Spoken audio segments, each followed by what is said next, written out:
There are fewer than 30 men in the world qualified to drive Formula One. A mere half dozen, perhaps, to win. At this moment, I'm inclined to think you're not one of them.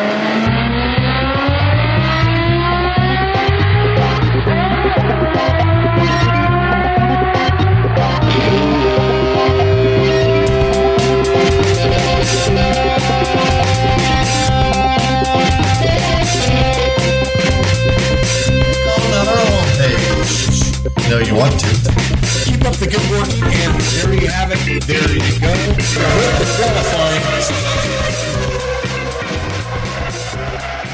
Welcome to F1Weekly.com. My name is Clark Rogers. I'm the host of the program.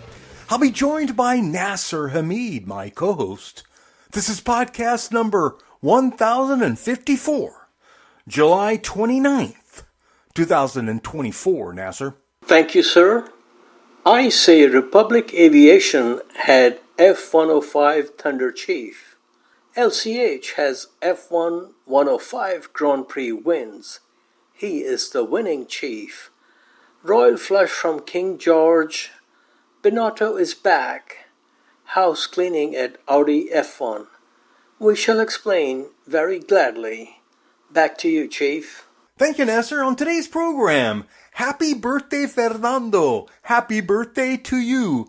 Usted es el más macho, and we do love you. Science. Science with Williams. Seriously? But is this a sign that Williams may be hiring a popular car designer? We shall see. And lucky LCH wins when he doesn't win. It's fantastic. And this week's interviews, ladies and gentlemen, we got some big ones. Luca Badoer, of course, everybody's favorite Ferrari test driver, and Maria Guidotti, head of communications for the Mugello circuit and MotoGP. And just that friendly reminder, everybody, that yes, we do need your contributions to keep this program up on the cloud. So please click on the Support F1 Weekly tab. You know you want to. Nas, I know you're pumped up. LCH wins 105th Grand Prix of his career. George goes down in flames, but Mercedes is back at the top, sort of. What do you think? Well, what we saw on Sunday on the track was one of the greatest races and victories in my very humble opinion. What a performance from George Russell, holding off his teammate on tires that he changed on lap 10. Simply incredible. For Lewis to close about a 6-second gap with 10 laps to go and then not being able to pass him in the final few laps despite having DRS. This was just so unbelievable to watch. It's not like George was being chased by Sargent in a Williams or Bottas in a Kick Sauber. This was the most successful driver in the history of Formula One. Russell's performance par excellence cannot be devalued with the disqualification that came later for car being under the minimum weight requirement. I am sure it sucks for George, but what can you do? Rules are rules. Ayrton Senna lost a race and championship after being disqualified for not re-entering the track as per regulations after his "Let's Get Physical" with lay professor at Suzuka. So this was a tremendous performance. Very sorry for George. But your thoughts on Russell's machismo performance and disqualification? Well, it was a machismo performance, not only for George, but for the Pirellis. I mean, they've done a lot of work to that Mercedes to be so gentle on those tires. And, everybody was impressed, especially since they had recently repaved the circuit and we had a very abrasive situation. So I was stunned. And so when you think about it, it's the last lap. He's on tires that have been on there since, like you said, lap 10. And the greatest, not Muhammad Ali, but close. LCH could not pass George? I don't know. I have this strange feeling in my gut, but I'm going to keep it all to myself. But I thought it was bizarre. Also, once again, I just want to wish Fernando a happy and wonderful birthday. Fernando Alonso. Fernando Alonso. And I will tell you this, I watched which I do with all the races, the immediate post-race interview, and LCH was looking like shell-shocked big time. I have never seen him like this when he finished a second to Rosberg or Max or anybody, but Sunday he was shell-shocked by his own teammate. And sir, equally amazing was the hombre who started on the front row and finished 7th. Who could that be? And more amazing than all of this is the fact Max has not won a race in the last 4 Grand Prix. First time in 4 years he has gone that long without winning a race. He was not even on the podium at Spa, where he won last year from 6th on the grid, and in 2022 he won after starting 14th, and he had also won in 2021, so he was going for 4 in a row. But I have to say, Max would have probably won this race had he not gotten that 10th place grid penalty. But then again, rules are rules, and but a tremendous, very, very exciting Grand Prix, and I really loved every minute and every lap of it. You have anything else to say, sir, before we do a quickie on Collie? You can wish Alonso happy birthday one more time. That's true, Fernando. Feliz Navidad. Because, once is never enough with a man like that. Suffering, let's face it. I mean, look at what Aston Martin is doing. Absolutely nothing. We had a nice 2023 season, and now I feel bad for Fernando, but I believe he's 43 years old now, so the end is near. The final curtains will be drawn shortly. Okay, so we look at Collie now. Pace of Max in free practice and qualifying was impressive, and of course what is expected from this combo, ruthless and relentless. Taking this into consideration, I was expecting Max to fight for the win from his 11th starting position, especially at Spa, where he was looking, like I said, for 4 in a row. Leclerc qualifying second was impressive. It was here where he scored his first Grand Prix win back in 2019, and Max's grid penalty promoted him to pole position. And I believe Ferrari was on pole at Spa for the last 3 years. Checo would share front row with him. Row 2 was fish and chips, Hamilton and Norris. Row 3, Piastri and Russell. Row 4 was Sangre Española, Carlito ahead of Nando. And row 5 was Ocon and Albon. Anything you liked or impressed you in qualifying, sir? Everybody was just looking forward to the Grand Prix. I was really impressed with Leclerc putting in a really good lap that he didn't even expect. And Perez, of course, I figured we were going to have a great show, especially with Max starting P11. We did get a good and exciting Grand Prix, so yeah, quali was fine. But now Max knows these penalties now hurt. Like last year, we would go 10 place grid penalty a year ago, 2 years ago was nothing for Max. Now it's brutal. So things have changed. They're slow. We'll see what happens. Yes, and speaking of race, this was my train of thought before the race started. A. Sergio Perez will not win this race. B. Based on past trends, Charles on pole position means he will not be on the top step of the podium after the race. C. Within a few laps, Max will be in the top 5, and it will only take a safety car situation for him to get into possibility of winning, which is what I was expecting, frankly speaking. D. Papayas will be peeling fast laps.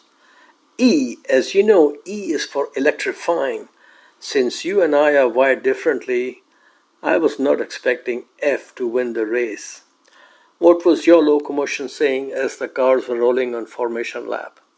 To be honest with you, I looked at that formation And my thoughts were, and I knew the Mercedes were quick in race pace. I thought LCH could win this race. That was my first thought. Believe it or not. No, I frankly did not expect them to win. I thought it'll be either Max or the McLaren boys. And all the Q3 qualifiers, meaning top 10 starters, were on mediums except for Sainz Jr., who started on hard tires.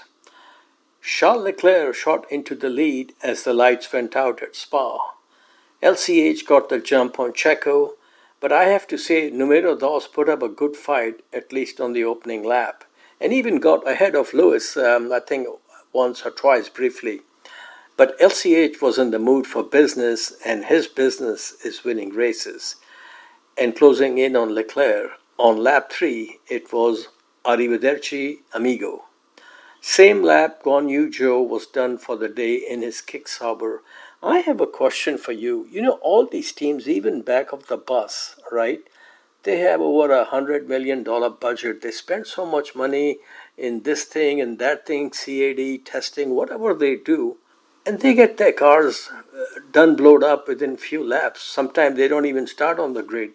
What's the story there? I'm not quite sure, because some of these engines are quite good. I mean, Williams has had a Mercedes for many years. They just can't seem to know what to do with it. So, and Sauber is sort of mixed up right now. They're Audi, they're Sauber. They got, at least they've improved their pit stops, but they are a mess. Lap 5 was the big surprise for me. I was expecting Max to be in the top 5, but he was only 8th behind his BFF Lando Norris.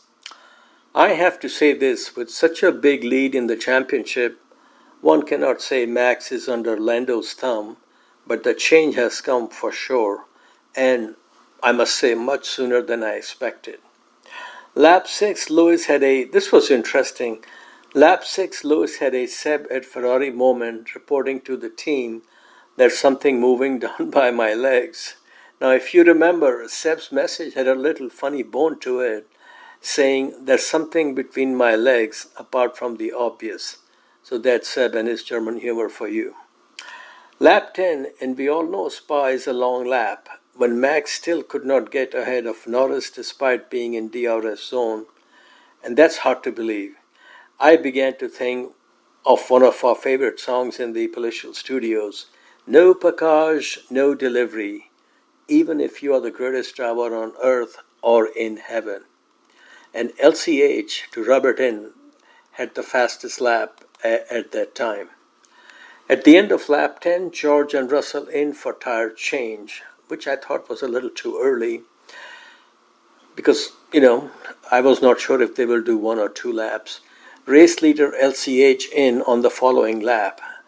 With Max not finding his mojo of winning from any starting position, this was looking LCH all the way, especially thinking everybody will do 2 laps or everybody will do 1 lap. But I think the talk was most of them will do 2 laps. Then came lap 26 and Lewis's second pit stop. On the other side of the garage, his teammate went on the Chris Berman program. He could go all the way. Now that would be 34 laps on hard tires, and I thought by the end of the race, his tires and dishes will be done, especially by a rapidly closing LCH. But how wrong we all can be, Mr. Rogers. The best thing about this race was you just could not figure out who will win this race, and many drivers had the chance to take victory. I thought maybe the new change of tires will suit the Red Bull and Max and he'll come back strong. Same thing I thought with the McLaren boys. I was blown away that LCH for 2 laps could not pass George despite being within DRS range and on much fresher rubber. That was quite a statement made by King George, who is originally from King's Lynn in Norfolk, England, which is also the hometown of Megan Thee Stallion's BFF, Martin Brundle. Had he not been disqualified, George's victory would have gone down as one of the greatest in Grand Prix racing. It was absolutely unbelievable. And this is how I will remember it, despite the penalty. And coming at Spa, a real driver's track, that really was very special. I am not sure how much comfort he's taking after Toto singing to him another of our favorites. I'm sorry, so sorry. Let me tell you, brother, who I am feeling sorry for. And this is serious stuff. This chap once had a sniff of world championship by winning 2 of the first 3 races of the season. Then his rest of the season was done, blowed up. Next season, he will have the wonderful experience that Alonso had in 2007. That's what I'm talking about. LCH is coming to Maranello like Henley's witchy woman. Restless spirit on an endless flight. Let's see how high he flies on a prancing horse. Now, one of our favorites, Ennio Morricone, once upon a time composed a tune called Farewell to Cheyenne for one of Clint Eastwood's spaghetti westerns. Underline the word spaghetti. I think Leclerc should get on his Steinway and start composing his own melody, Farewell to Maranello. Moving on, what an amazing season we are having. 14 races and 7 different winners. 2 first-time winners. Incredibly, one driver from Red Bull does not have a win, but both drivers from Ferrari, McLaren and Mercedes have scored wins. Now, this news just came in. Checo will not get the Marco Machete, which is good for him, so he can race in second part without any pressure. Just wondering, where did Max go so fast? He's not the only one in this regard. There was a lot of talk he will be chop. Are you surprised that they have announced that they will keep him for the rest of the season? At least that's what they are saying. I was very surprised. I thought for sure, they were testing Ricciardo and Liam Lawson at Imola. There was all this chit-chat, and then I saw Carlos Sainz going to Williams. I'm going, well, that kills that theory. And I thought for sure they would wake up and give it to Liam Lawson, who's been waiting, and one day he won't be there anymore because he went walking.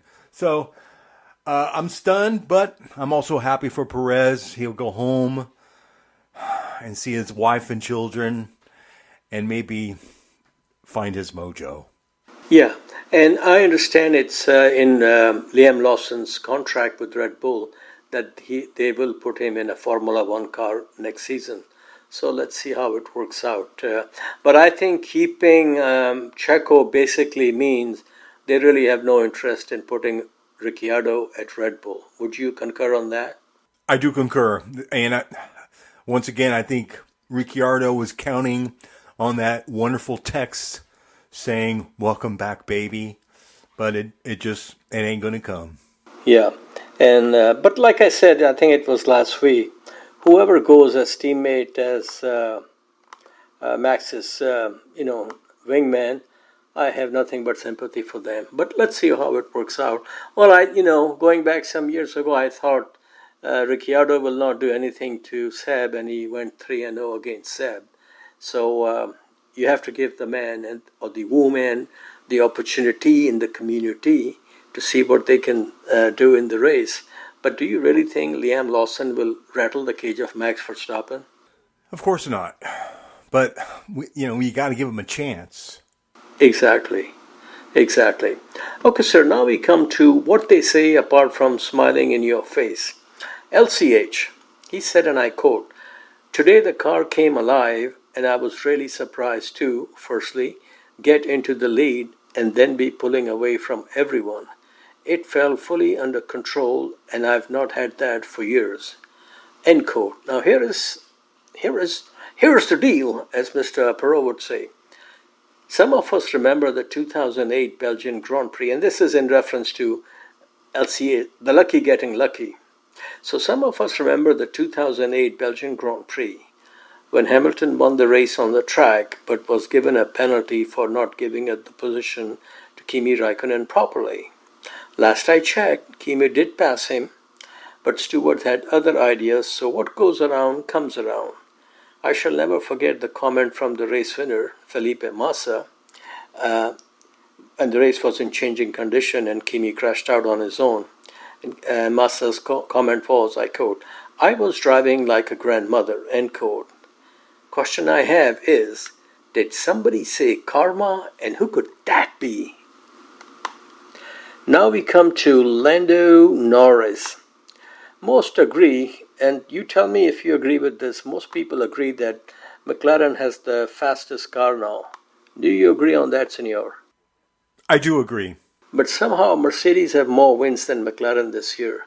This is my favorite part. The McLaren Q&A session during the race regarding pit stop and strategy is very interesting. Drivers may be young, but the team has a lot of race and championship winning experience, so it is kind of surprised number of issues/mistakes they are making. Lando started fourth and finished fifth. He said, and I quote, "I just tried to avoid any contact with people on the inside and I just misjudged the curb and then I bottomed out on the curb and I've got off.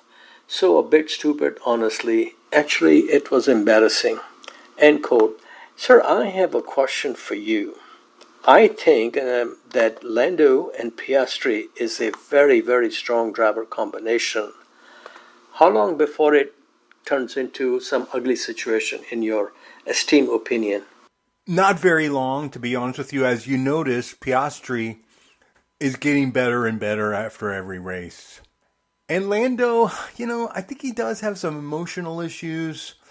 When Lando mentioned that maybe he should be declared number one for, of course, the team and get the world championship, stuff like that's not going to be welcomed in the Piastri household. So it's going to get interesting as Piastri keeps edging closer, and often Piastri is a little quicker than Lando, so the car is working well for both of them. It's all going to be psychology. Now we come to Mighty Max. 4 in a row is pretty much a done deal as far as I'm concerned, because even Zach Brown said over the weekend that a bad day for Max is second or third, so a fourth or a fifth is a complete disaster. The Red Bull car is far from being a W13, but even Max has admitted winning races by 20 or 30 seconds. Those days are behind us. Is this the effect of Adrian Newey saying sayonara? And if this is their fate now, what will Red Bull and Max do in 2026 without him and without their wonderful GP2 engine? I will be very surprised if Max leaves Red Bull to join another team in 2025. The only team he can join is Toto's, Mercedes-Benz AMG. I will be even more surprised if he is at Red Bull in 2026. As they say, time will tell.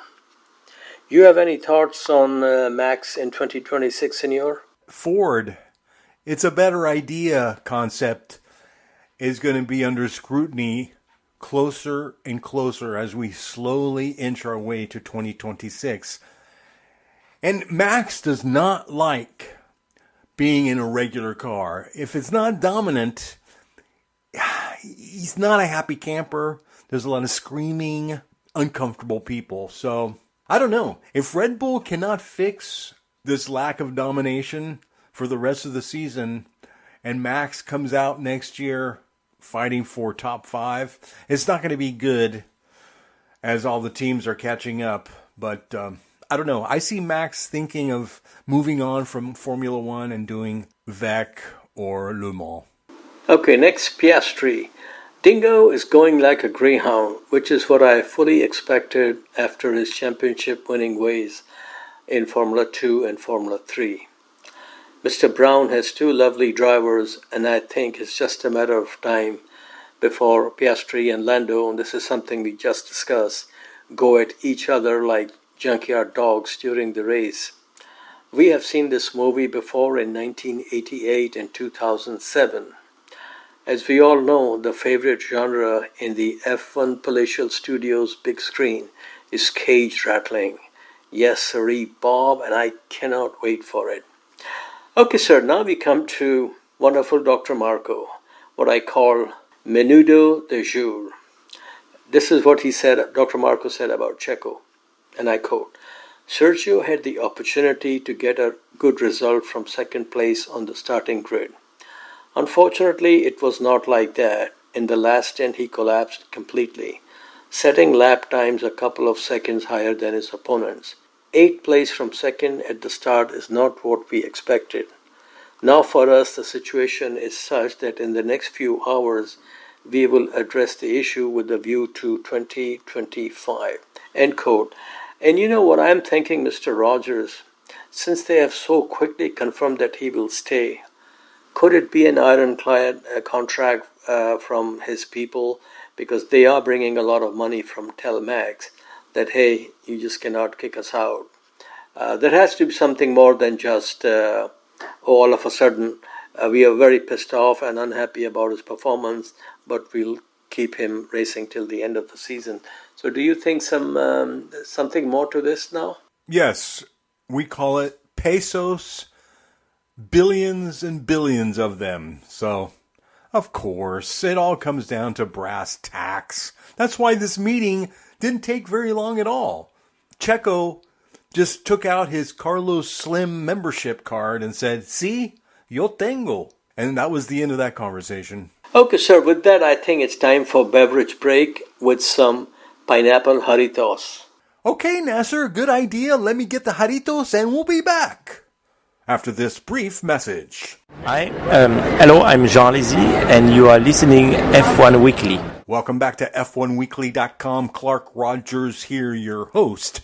And now, as we spin the globe and go around the world with Motorsports Mondial, with the king, the Swami himself, Nasir Hamid. Thank you, sir.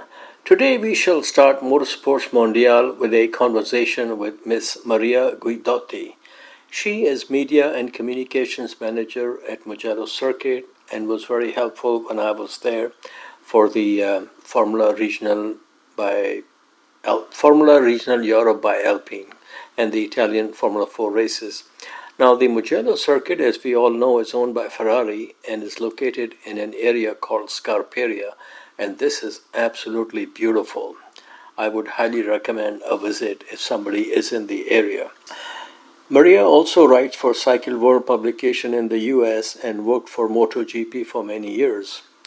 Best part is she very kindly and efficiently arranged an interview opportunity with the GOAT of motorcycle racing, Giacomo Agostini, aka the Great Ago. And he was the biggest name when I started following motorsports in the early 70s. So I'm really, really looking forward to the opportunity to sit down and have a conversation with him. I have already booked my flight to Linate. If all goes well, we shall meet in Bergamo, where he lives, and I'm told he has a museum in his house on Monday after the Monza Grand Prix. So many thanks for her efforts and time, and hope members of F1 Weekly Familia enjoy this conversation with Miss Maria Guidotti. Okay, folks, I'm here in the media room of Mugello with Miss Maria Guidotti. Maria, good to meet you. How are you today? Good, thank you, and nice to meet you, first of all. It's an honor. Oh, same here. Italy has a great motor racing history, from Nuvolari to Ferrari, from Monza to Mille Miglia. How did you get the racing fever? How I got it here, yeah. How you got the racing interest in racing? I got interest because it was kind of full immersion. I was studying foreign languages, history, philosophy, art, but I'm native from here, Florence, and specific Mugello. So I was fascinated by this international atmosphere. So if you study language and you have the possibility to speak with all the people involved, all the manufacturers, for me it was more, first of all, a human factor, and then of course once you are involved in racing you start to know the whole world behind the scene, and I love it. I simply love it, yeah. What was the first motor race you ever attended? Was it here at Mugello or some other place? The first race was here in Mugello. At that time there was the DTM, and then MotoGP. It was the time of legends like Mick Doohan, and for DTM it was Nannini, Larini, Bernd Schneider, Norbert Haug, who was the team principal for Mercedes, and I was still a kid. So I was still studying at the university, and for me it was an opportunity to see another world, and I felt that I belonged here. Well, you are very right. Okay, now you are working at the Mugello circuit. How long have you been working here? This must be a dream come true because you said you're from this area. Yeah, I started here because this was my first job here at Mugello. But then I wanted to discover the world. So from here I moved to MotoGP many years as head of communication of some teams, and then Formula One, and then back here. They called me as a consultant when there was the Formula One in the year 2000, when we had this Gran Premio della Toscana Ferrari 1000, and then I think it was end of 2021. No, I like it. I mean, I like it. But also it gives me the freedom to continue as a journalist, as a freelance journalist, which is my first love, let's say. To do the Dakar Rally, so I have this opportunity to continue, because I think the more you explore also in motorsport, the more you get the connection, the better it is for you and for the people who you work with. You mentioned you work for MotoGP. There is this gentleman, Signor Giacomo Agostini, and you're going to help me get in touch with him in September. Is that correct? Of course. I had the pleasure to interview Giacomo Agostini many times, also to be at his house in Bergamo, because he has a museum. So when he has a small museum in his house. So when he did the opening of the museum, he invited us as journalists, and I collaborate with Cycle World since 2014. And Giacomo, but the whole family, his wife Maria, is an amazing woman. His son. She's Spanish, right? She's Spanish. She's from the area of Jerez de la Frontera. I've been there. Of course, and he met her at Jerez, during the Grand Prix. And I love Giacomo because he has so many stories from, let's say, an era that is so different from here, but in principle the same things that the riders of today live are the same. The nature is the same. Yeah. Of course, now we can say there is more safety, which is what counts and is most important for racing in general, for our sport. I saw a beautiful picture of Giacomo Agostini when he got married to this Spanish lady. They were riding away, and she was in her, bridal dress on the back of his motorcycle. Yeah, Maria. I love Maria because she's perfect for him, and of course Giacomo Agostini, had it all. We can say he was a handsome man. He was successful, all the talent. So, but with Maria it's perfect. Yeah, and with the passion, he's still, is always the same. Now you are a big Formula One fan. Mugello is owned by Ferrari. Do they give you a pass for the GP at Parco Monza? For Monza we need to see. Okay. Italian Grand Prix is always difficult because of all the Ferraristi, Ducati. Ducati and Ferrari are the big passion for Italy, but Ferrari number one. So Monza, everything is red, of course. But we will be in Monza for sure. Great. Okay, this is a Formula 4 weekend at Mugello. I am impressed by the number of cars in the parking lot. How big is the crowd when there is a MotoGP race here? It can be around, this year was 140,000, if I'm not wrong. But during the Valentino Rossi time, number 46, it was much more. All the hills were yellow and 46. The nice things about Mugello is that you can sleep inside the track, so it becomes a big camping. I say a Woodstock of the engine. So it's really a big party on and off track. And this year was a big success, because thanks to the sprint race on Saturday, many people come for the sprint. So Saturday has become, in terms of numbers, almost the same of Sunday. Of course, is the highlight of the race. So we are very happy. Yeah. Well, let's make a deal. If you get me a media pass for next year's MotoGP here, I will show up. Can you make that happen? I will do much more for you. You will collaborate with me at Mugello for MotoGP. Okay, look forward to it with pleasure. Okay, now in 2020, during the COVID era, there was a Grand Prix here. Would you like to see Formula One come back to your circuit? Is that possible? Of course, it was a special occasion, but also in the past, the circuit was offered to do the European Grand Prix. I remember it has been offered several times in the past, and COVID, because they had to do, for example, 3 Italian races in a row, for the logistic, it was the perfect moment. The drivers, they love the track. Consider that Max Verstappen comes to test here privately, usually July, August, when there is a break. He comes with an organizer from Netherlands. Hamilton also said it's one of the most beautiful track because it's so challenging. Leclerc loves Mugello. The question is, in terms of having a GP, there is a bigger picture to consider. 3 GP in a normal condition is impossible. This is a private, it's owned by Ferrari, so it's something that has to be decided, agreed, supported by Ferrari first of all. But I think 3, consider how it's going in Formula One, that you have so many countries that wants to have a race, is impossible to have 3. Okay. Tell us about your work. You said you're a freelance journalist. About your work for various publications in Europe and also USA. Mm-hmm. Yeah, I have alternated my job, like head of communication, like here in Mugello I'm responsible for communication and press office. And then I love working as a journalist, so I'm collaborating, for example, for Cycle World, #1 in America since 2014.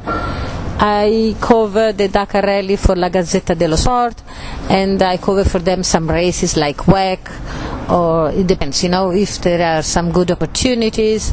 Motorsport.com, Il Giornale in Italy for MotoGP, so I have collaborated for Autosport. So I love to alternate because you have a better understanding of the sport when you have covered different positions, like an organization, team, and also journalist side. I love Dakar Rally. Do you think Carlos Sainz Sr. will do well in a Ford? Of course. Carlos Sainz Sr. is a great professional driver. He has a winning mentality, and every time I speak with him I'm so motivated because he's so focused and he's so competitive. Of course, with Ford, it has to be also the right combination to have a car. Last year, Ford was already on the Dakar with a private team to do testing. Ford, we know, is a giant, so when they want to achieve things, they can do it. It's only a question if it will be 2025 or maybe 2026, but they have a great lineup. Great. And Senor Sainz is also a very nice, decent human being, just like his son. Okay, that's good. Next, you also work for Sauber F1 team. How was that experience? And I understand Charles Leclerc was the driver at the time? Yeah, I was head of communication of Alfa Romeo Sauber F1 team. My drivers were Marcus Ericsson and Charles Leclerc. Of course, it was the year that Charles made the debut in Formula One. But you could see that he's completely the champion mentality. I'm so happy when when he was doing also for his first win and then one win after the other. Winning in Monaco for him and for all of us was so great because I know what it meant for him, what it meant in general for Formula One driver, but for him living in Monaco. And the promise he has done to his father, so he's a great champion and I love it. And for me it was an incredible atmosphere working at the best level with also like Beat Zender, people, and Fred Vasseur. people that I appreciate so much, and no, it was an amazing experience. Wade Zender has been at Sauber for a long time, right? He has been for so many years, already in the 90s, so he has been the team manager for so many years, and he's a great friend. He loves music, and he, of course, he knows everything about the sport. Now, have you read Alex Zanardi's book? I read the book, and I had the pleasure to meet him several times. I like how he thinks, how he approaches life. He's a true example for everyone. Much more than an incredible, very determined human being. You know, the reason I asked, I was reading that book, and the funniest part was him writing that he called, trying to get a seat at Sauber, he called Sauber, asked for Peter Sauber, and when Peter Sauber got on the phone, first question he asked was, "Mr. Sauber, do you speak English?" And Peter Sauber hung up on him. Did you ever meet Peter Sauber, and your impression of him? Yeah, working in Sauber, of course, he was coming to some races. He was coming in Hinwil to the headquarters. I like him because he's still humble, and he's part of the history of Formula One, and I like him. There is always the chance that you feel part of the sport with him. Yeah, and he is nice for a dinner to talk about the old times, some memories, some anecdotes. It's beautiful, and I love to talk with these people that embody the history of a sport. Of all the racing drivers and MotoGP riders you have met, who really stood out as nice and friendly people? Each one is different, of course, and each one is a character.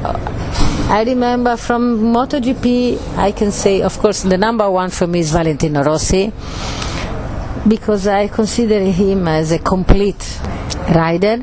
And he made a kind of revolution, because the way he was celebrating the victories, the way he was speaking with the media, supported by victories after victories and titles, 9 titles, but already when he was a kid in 125, he was able to make everybody love this sport. So even if you go in a restaurant, or my grandmother, they were watching MotoGP just to see Valentino. You go by the hairdresser and they follow Valentino.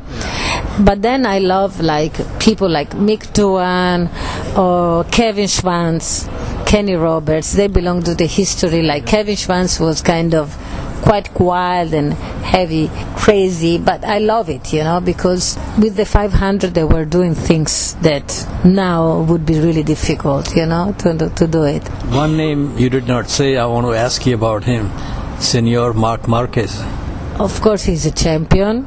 He makes the difference on the grid, because of course it's something, and I was speaking also with Ducati recently, when they signed Marc Marquez, and then they said, whether you love or you hate, but to be honest, his talent as a rider is unquestionable. Yeah, very true. Okay, next, very important question I ask every Italian person I talk to.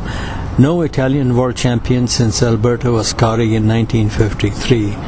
Do you think Kimi Antonelli will change that? And he's here today. He's here today. I spoke with him, and we asked about, his first victory in Formula 2 on the wet in Silverstone. He has the temper there of a champion. How he looks and how he has evolved in such a few months. Since last year that they started this Mercedes Academy project, but really to prepare him for Formula 2, I see a huge difference, not only in the body, in the muscle, also in his mentality. He's a champion. So to have him an Italian championship back everybody is looking for it. I was a huge fan of Michele Alboreto, and I will never forget him winning the German Grand Prix in '85. And late in the race, his engine started smoking, but he still won. So I'm hoping very much that Kimi will become a world champion. Okay, your favorite track in it? One question more, because you asked me about MotoGP, but between Formula One, I wanted to mention a special thought to Niki Lauda, because he has made the sport. So This is, of course, this year was the anniversary of Ayrton Senna, but to have Niki Lauda in the F1 paddock for so many years also has been a message for everybody. You know, I'll tell you, I met him many times. I first met him at a test session at Brands Hatch in 1982. I could not believe how down-to-earth and simple. Just to give you an example, he came to the test in a rental car, and the car was a little Ford Escort. So he was a great guy. Okay, now, your favorite track in Italy and outside Italy? Okay, in Italy, number one is Mugello. So, Mugello. We have our first disagreement. I prefer Monza, but that's fine. Maybe you prefer Monza because for his history in Formula One. So I agree, but for me it's Mugello. Both the layout and the location, you know, in the hills, in the Tuscan hills, and the layout. Outside, for Formula One, I love Singapore because of the whole setting is amazing. I love the fans from Mexico City. And of course I love Suzuka for the whole history, the challenges, the battles that have been done in Suzuka. MotoGP, I love Phillip Island because it's on the ocean. Have you been to Phillip Island? Yeah, many years. I've done almost 17 seasons in MotoGP. So. Wow, very impressive. Okay, last question, very, very important. Italian fans have a lot of respect for Senna, even though he never drove for Ferrari. Do you think they will show the same amore to Lewis Hamilton next year? Yeah, I think the Italian people were a little bit shocked when they signed, but I mean, Lewis is a multiple champion, he's a rock star. He was one of the first. It's a good combination when you mention with Senna, because Senna changed the sport by expressing his feelings. You know, and he was the first one to give really comments that came from the heart, from his, even if there was, you know, sometimes very, you know, because of the battles and everything, there was a lot of discussion, but how he was explaining things was a revolution in terms of communication. And this is why he became a legend, because everybody could connect with him.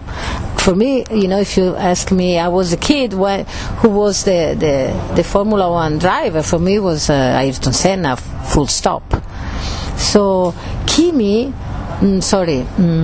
Hamilton, you know, with this battle he's doing, you know, for the principle, I think he's the one who used Formula One and his success as a platform to send messages. And I love this because it's a special platform. And I love how his philosophy and everything. So I think the Italian will fall in love with him. Especially if he wins. That's the name of the game. You know what really surprised me when Michael Schumacher was racing for Ferrari and winning? One of our listeners went to Ristorante Cavallino, which is across the factory, Ferrari factory, and he told me there were more photographs of Senna than Schumacher. That just blew me away. I mean, Senna is Senna. You cannot question it. Everybody loves. And Senna, as I spoke before with Valentino, everybody loves Valentino, even if they don't know about MotoGP. The same is for Senna, because everybody could connect with this hero, with this legend, but he was like a sweet legend, human legend. Even in his mistakes, he's a legend. Schumacher, I was here working in Mugello when Ferrari was testing a lot here, because there was no restriction about the days of testing, so they were coming almost once a month. And I can tell you that everybody loves Schumacher. I mean, how can you not love Schumacher? You know, he was a professional, and he was behind the scene much more human and very careful with the mechanics, with the team. He was really a team player. He was making the team unite. He was motivating the team more than what we can see from TV. No, everybody says that, especially those who have worked with him. And I remember when he had Bridgestone tires and Michelin tires were doing better, he never threw Bridgestone under the bus. His comment was, we win together, we lose together. No, I think we say he's cold, he's German. No, I think he was more Italian than Italian. I mean, he was passionate and he was motivating the team. He had a special attention for each one of the team. And I'm telling you a small story. We found here a deer, a baby of a deer. I don't know if you say Bambi. And I was taking care, giving milk to this Bambi in box garage number 1. And when Ferrari was starting here with Schumacher, he was coming here every time to see the Bambi. And one day I let the Bambi free and was Schumacher walking on pit lane and this little deer following him. Really? I hope that someone, if there is a photographer who made the picture, please send it. Very interesting. Okay, finally, how about we have listeners all over the world? Any message you have for our listeners? Yeah, I mean, I say come and see Mugello because it's a great venue. 30 kilometers from Florence, so you can also visit Firenze and all the artistic beauty. We are in a valley which is Mugello, so you can do agriturismo, B&B, and the track has remained the same from it's the 50 years of anniversary of Mugello since his fixed facilities. But the first race was in 1914 when there was the old Mugello that was going on normal road streets from here to La Futa, so there was 66 Futa Pass from Emilia. Yeah, but also from the Mugello road circuit. So it's a lot of history. The track, the layout has been designed according to the hills, so to the geography of the terrain. So it's a beautiful track. Come and visit us. Grazie mille. Grazie mille. Maria, thanks for joining F1Weekly.com. Nasir? Okay, sir, we shall go back to Spa for Formula 2 and Formula 3. In Formula 2, Zach O'Sullivan from Englandia was winner of the sprint race on Saturday. The feature race was won by your Frenchman, Red Bull Junior Isaac Hadjar, who extends his lead in the championship. His main challenger, Paul Aron, started from pole position and his car went kaput on the final lap. Brazilian Gabriel Bortoleto, who is a rookie this year, was second, and American ex-Red Bull Junior Jack Crawford was third. And Jack is still very young, is a very talented kid, and I hope he can make it to Formula 1. Now we come to Formula 3. Sprint race winner Dino Beganovic. He is from Sweden and member of the Ferrari Driver Academy. Do you remember some years ago, Volvo used to run ads in this country? They would show a clip from British Touring Car Championship and they would show a Volvo station wagon in that race. Do you remember those ads? Oh, of course. The Volvo wagon was in the tin tops. It was very popular. Yes, and that car was driven by a Swedish driver, Rickard Rydell, and he is basically manager of Dino Beganovic, and I met him at Mugello. Very nice gentleman. So and it's interesting, motorsports people stay in motorsports. Okay, the feature race winner was English driver Callum Voisin. He won from pole position. And this Finnish kid who is member of the FDA, Ferrari Driver Academy, Tuukka Taponen, he also made his debut in F3 in place of Nikola Solov. Okay, sir, now we come to the other big signing. I don't know if it's big, but at least the news is big. Ocon to Haas. They finally get a race-winning driver. It will be interesting to see how his on-track antics will be against his new teammate, Oliver Bearman. Ollie did a tremendous job on his debut with Ferrari in Saudi Arabia this year. So I am sure he will be competitive against Ocon and will not take any caca from him. Now this was interesting. A senior member of the Alpine team, and actually the gentleman is Marcin Budkowski, who used to work for FIA also, he has disclosed they knew Ocon visited Williams' team as he was late stupid to drive his company-provided car, which had a tracking device on it. So they knew his car was parked at Williams' facility for half a day. And speaking of Alpine, here is a shocker. More management changes at Alpine. The question is, when will this stop? Bruno Fama may be replaced by Oliver Oakes. He runs high-tech racing team in Junior Formula. Once upon a time, Ollie was a Red Bull Junior and karting world champion. And he when Andretti got the entry in the F1 thing, his entry was also there. It was it was with the financial support, if I'm not mistaken, with Papito Mazepin. He's had some good business relationship with him. Also looking more and more likely that Alpine will be powered by Mercedes, possibly starting next season. And now there are rumors floating that they may do a collaboration with Cadillac, which will have nothing to do with the Andretti program. So I don't know what's going on Alpine. I think they just should cut their losses, sell the team, and move on and do whatever they want to do. They have a team in WEC also. I mean, it's not like they're running right behind Ferrari or Toyota. So their whole project is not very impressive. They have a driver, junior driver in Formula 3 by the name of Sophia Flörsch. She's the German girl who had a huge flying accident at Macau some years ago. So I don't know who's running this program and making these decisions, but it's not a happy scene. Any thoughts, sir? Yeah, it's getting a little bit bewildering. Renault is talking about dismantling Viry-Chantignon, but in France, you can't just go around shutting companies down. And let's not forget, Alpine has always been sort of separate from Renault. They were in Dieppe. Renault was in Flins. They were always separate, and Renault liked having Alpine because they were, the early years. It started with Gordini, and they developed the A106, A108, A110 back in the day. Of course, they were always using Renault stuff because that's what was going on with Gordini, but an Alpine with a Mercedes is still going to be an Alpine. It's just not going to be a Renault Alpine. So I'm a little confused on where they're going, but it's definitely looking like Renault is not going to be in Formula One much longer. I remember Alpine 110 winning the Monte Carlo Rally back in the early 70s. You remember those glory days? Of course, that's the peak. The 110 1300s, and you had the big 1600s. It was very exciting. Yes, sir. Okay, now we move on to car 55. Where are you? The answer is Grove.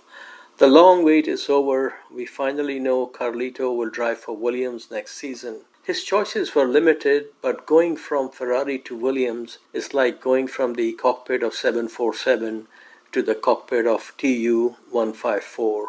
In life, you make decisions based on time and circumstances. Going from a sluggish McLaren to Scuderia Ferrari was a great move, and he has done a very good job for them.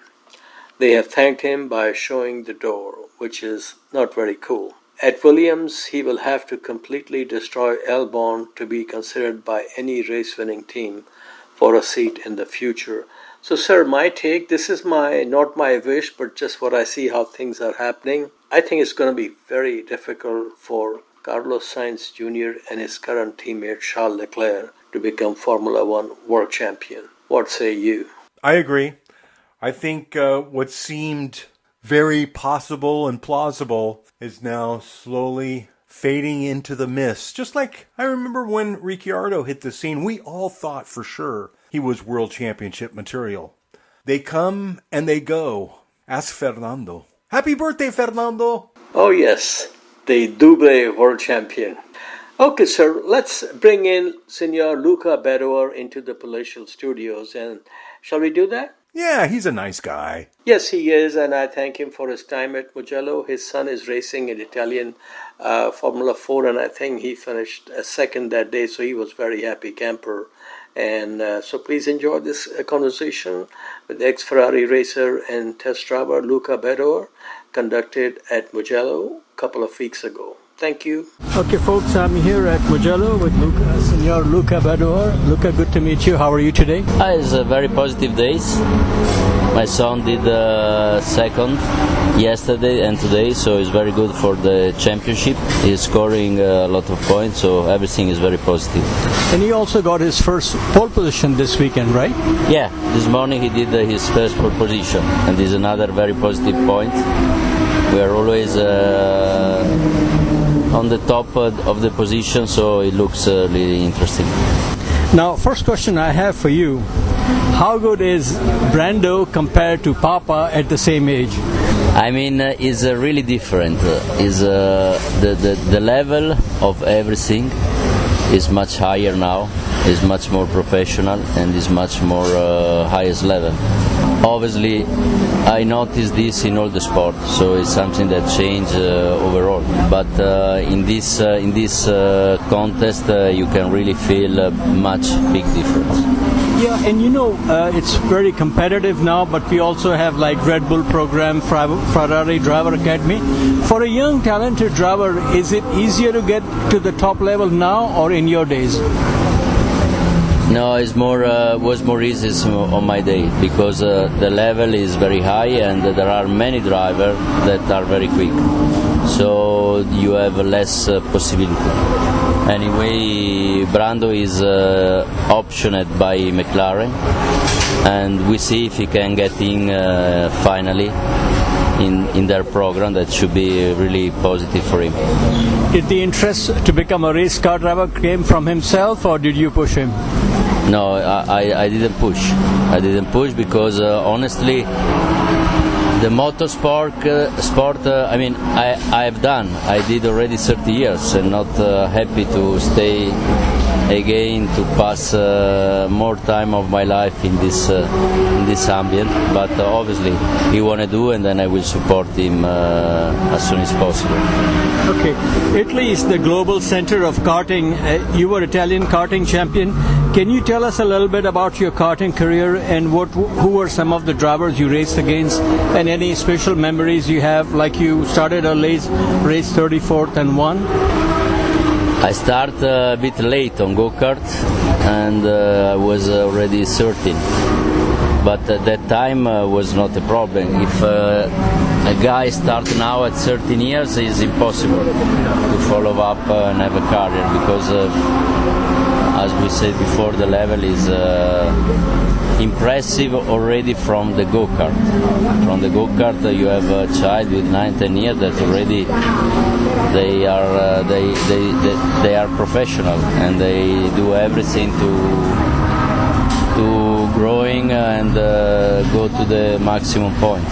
Now, between your karting days and your racing in Italian Formula 3, were there some drivers who also became professional like yourself?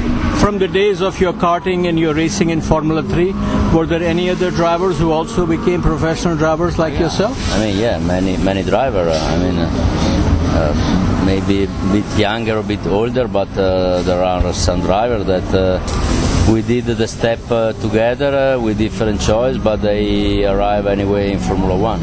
Any names you can mention, please? There is Barrichello, there are Panis, Zanardi. I mean, I don't remember everybody, but many drivers anyway. Yeah, Zanardi and all these names you take, David Coulthard also. David Coulthard, yeah. At that time or at that level of racing, between all these names we have just discussed, who do you think was the fastest at that time? No, I don't know. Okay. You did 31 races, I believe 31 races with Minardi. Obviously, small teams don't have the budget of major teams. How does a talented driver keep his motivation high when you know it's very difficult to get into the points? I mean, driver is a very strong person, and of course he want to get the result. If he drive, it's because he want to try to be on top, and this is the motivation. It's anyway. In Formula 1 at my time was much more different. Different from the top car to the last car was really important. And then to get point with small team was like to win the championship for other team. Now, all your races in Formula 1 were with Italian teams. I understand you had an offer from Tyrrell also? Oh yeah, no, this was at the start. When I won the Formula 2 championship, I had some offer. One of the offers was also the Tyrrell, but I was supported by Ferrari and by Philip Morris, that they pushed me to choose the Scuderia Italia, that on the paper was a new project, in the fact was really a disaster, because the car was really slow. So basically you had no choice but to go with the teams your sponsor said. I mean, they was pushing for that, and then I have to listen. I mean, when Ferrari push for you one direction, you have to listen. Not that you can say it, because you think in a support or in the future. But for sure, the choice was wrong. If I chose Tyrrell, was completely another career. But anyway, I'm happy of the one that I did, especially with Ferrari. Okay, I was watching the last few laps of the 1999 European Grand Prix. You retired late in the race while running in the top 5, and you got very emotional, one can understand. Was that the biggest disappointment from one race for you? That one was a podium, not top 5. Oh, you were running third? It was position 3. It's part of the game. There is the driver and there is the car, and the car is very. There is the possibility that something break up. That was the case, unfortunately, because the race was fantastic on wet rain. I managed everything in a perfect time, and then I was third. But this is the life. This is the motorsport. Yes. Okay, you were a Ferrari test driver when Michael Schumacher was there, and I understand you had a good relationship with him. Can you talk about his commitment and dedication to motor racing, and also as a person? Of him? Yes. I mean, Michael is the best driver that I met in my life. He was completely dedicated, very clever person, very fast. He have all the points that a driver need to be the number one. He was really amazing, something unhuman in a way. He was really strong, really good person. He is like my brother, and that's it. Okay. When he broke his legs at Silverstone, he was replaced by Mika Salo. Did you have a discussion or a request with team management to give you the opportunity? That was a Ferrari choice. I don't know why, and I don't have the answer for that. But that was the choice. But did you ask them or request them to give you the seat? It's not something that you ask. It's obviously I was waiting for the seat, but they decide a different story. Okay. That opportunity came to drive for Ferrari many years later when Massa had his accident in Hungary. Unfortunately, it did not work out for you. What was the biggest challenge you faced in those two races? Was it being out of the car for a long time, or the new car, new tires? The level of Formula One is so high that if you miss driving the car for some months, in that case for me was almost 1 year that I didn't drove the car. It's something that put you out completely, because I couldn't make tests. I just jump in the car and go. So I was absolutely not ready for that experience. But anyway, I know that, but I think everybody will accept in my place and take the risk, because drive for Ferrari anyway is a dream of every driver. You know, most of the drivers were very supportive of what you tried or what you attempted, but unfortunately the press was not very kind to you. Did that bother you, or did you take it as business as usual, press trying to sell headlines? I mean, I don't have the answer for this. I accept what it was, and it doesn't matter. I mean, I know what I did in my life. I know what was the circumstance, and the press for sure was heavy, but it's part of the work of the press. Okay. Now, Olympics are special events at the Turin Olympics, at the opening ceremonies. You did donuts in a Ferrari? No. Donuts, like you Yeah. drive around, donuts in a Ferrari? Yeah. So was that a special moment for you that you cherished after Olympics? Okay, in the Olympics, yeah, it was amazing. moment, because we had a lot of preparation for that, because it was in a very tight place, so I had to be very careful of what I was doing, but I did anyway the 5 circles, and it was perfect, but the atmosphere and everything was amazing. Last question. Italy produced the first 3 of the 4 world champions in Formula One, but no Italian world champion since 1953. You think Kimi Antonelli will change that? Kimi Antonelli is really a fast driver. He's a good talent. I hope he have the chance to show his talent. He's in a very good position now, and we wait and we see, but for sure he's one of the best Italian drivers. One last question, please. Your favorite Grand Prix track? Spa. That's what most people say. Yeah. Thank you so much. Great meeting you. Luca, thanks for joining F1Weekly.com. Back to you, Nas. Thank you, sir. Binotto is back. Audi F1 CEO Andreas Seidel and Audi board member Oliver Hoffmann. Apparently these two were fighting for control, and since they could not solve their problem, the Audi CEO, I believe the gentleman's name is Gernot Tollner, solved his problem by firing both of them. In comes Mattia Binotto, taking the job of both of them as Chief Technical Officer and Chief Operating Officer, and he will report directly to her Tollner. I think next to go will be their designer James Key. He was brought in from McLaren. James Key has been unable to unlock the potential of their 2024 car, and Sauber is still pointless.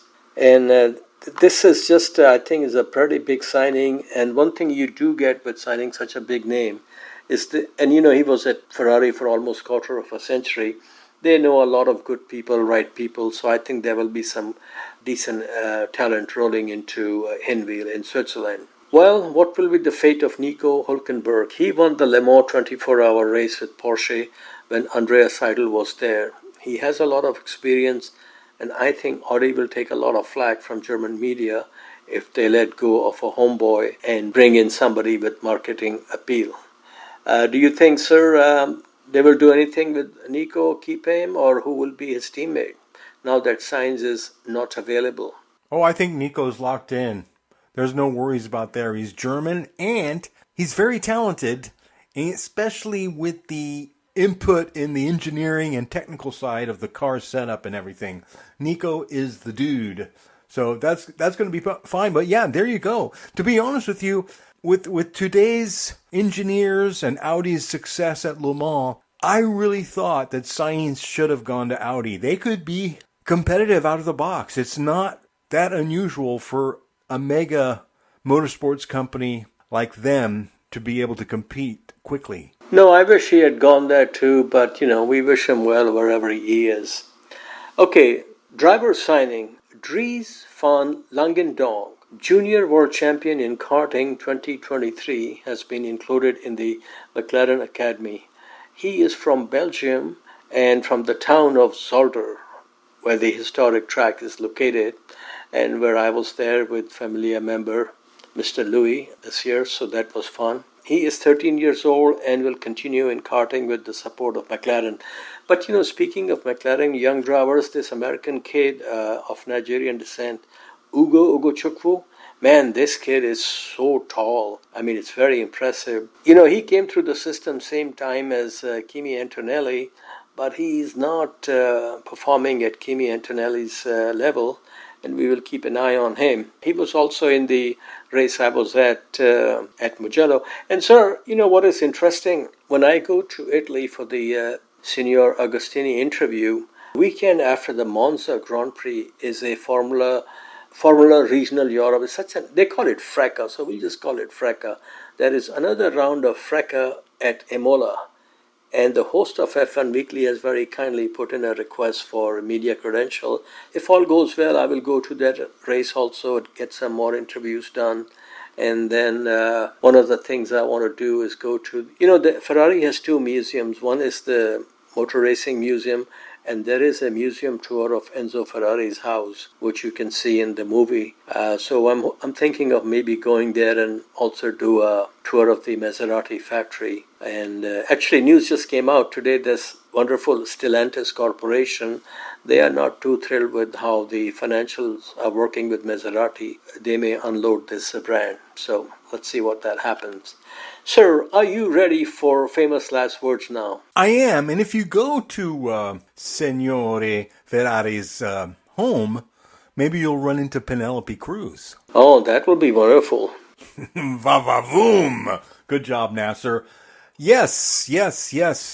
Wow. I just want to tell everybody right now, there is no summer break for F1 Weekly. There is no break for F1 Weekly. We just keep going every week, all year long. You mean the Energizer Bunny should be our title sponsor? Exactly. And you know what? We're closing on 1,100 podcasts. More cake, more champagne. So, but I'll tell you, any person I mentioned that we've been doing this 2005 and podcasting just started, and they're always surprised. That's a long, long time. I mean, we were young people. Now we are AARP members for a few years now. You know what I'm saying? Yes, I do. It's interesting that didn't even think about age in the early days because we were so full of energy, young, and whippersnapper-ish. Yeah, and now we have to think twice before getting up. Exactly. So no, it's been a long journey, but the journey continues, Nasir. I want to thank all the hard work you do. So with those wonderful words, we come to famous last words. Today they come from drivers' press conference before the Belgian Grand Prix. They were asked what they would have done if they were in Lando's shoes in the closing stages of the Hungarian Grand Prix. We shall start with Lance Stroll. Thank you for listening, and bye-bye. Keep up the good work, Nas. Thank you. Good night. The race for your teammates, as was the case last weekend. Would you have done that? Difficult one. That means... Difficult one. I mean, it depends on the situation, but it would have certainly been tempting to hold on to it. But, you know, it totally depends on where you are with the team and what sort of history there is behind as well, I guess. You've got some history with Lando. Not that kind of history, for sure. We were not fighting for easy 1-2s at my time in McLaren. A team order is a team order, and I think the team always comes first. It's been the way I've approached my Formula 1 career over these last 19 years, and yeah, a team order, as much as it hurts, and it must have hurt to have let Oscar by, it's a team order, and and analyzing the situation, if they give you an undercut for free on your teammate, most likely than not, you need to let your teammate by, because if not, you wouldn't be in front of him if it wasn't for that undercut. Yeah, I agree. I think it's these things like come around.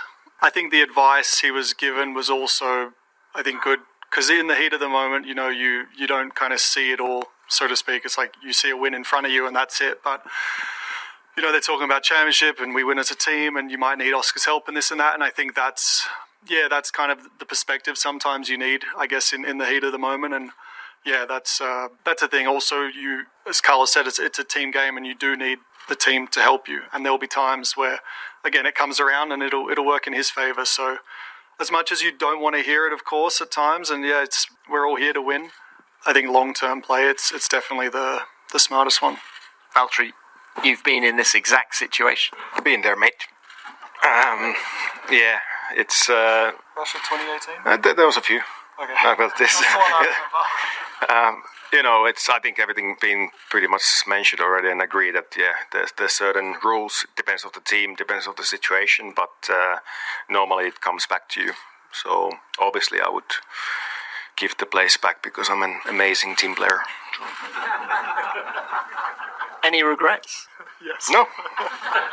In my whole life, no regrets.